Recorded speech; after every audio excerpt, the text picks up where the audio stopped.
Bienvenue dans cet épisode de Pour ceux qui savaient pas, et aujourd'hui on va parler d'un épisode d'une autre série, MTV Cribs.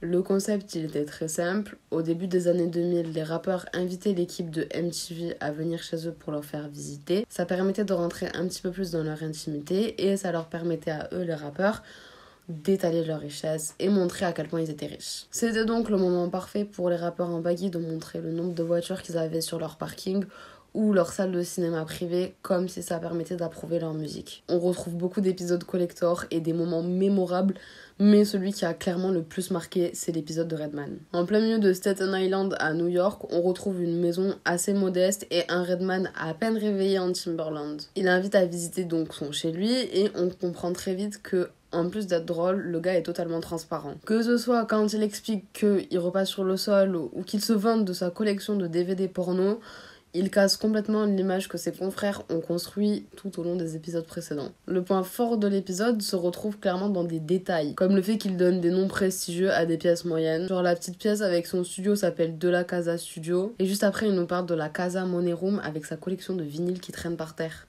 Sans être risible, c'est avec beaucoup de spontanéité qu'il honore son épisode de MTV Cribs.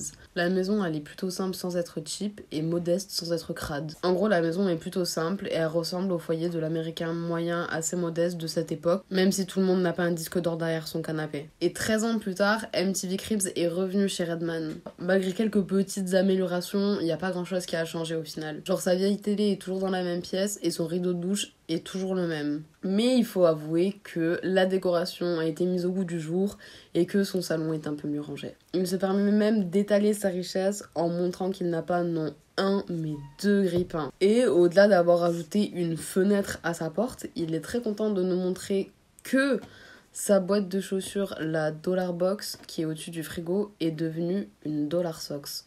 Du coup, c'est juste devenu une chaussette. Au final, l'épisode marquera par sa sincérité et son côté authentique. D'ailleurs, il a expliqué plus tard en interview que MTV lui avait proposé de lui louer une maison, comme ils avaient fait pour d'autres artistes, et il avait refusé tout simplement parce que sa mère et ses potes allaient savoir que c'était pas chez lui.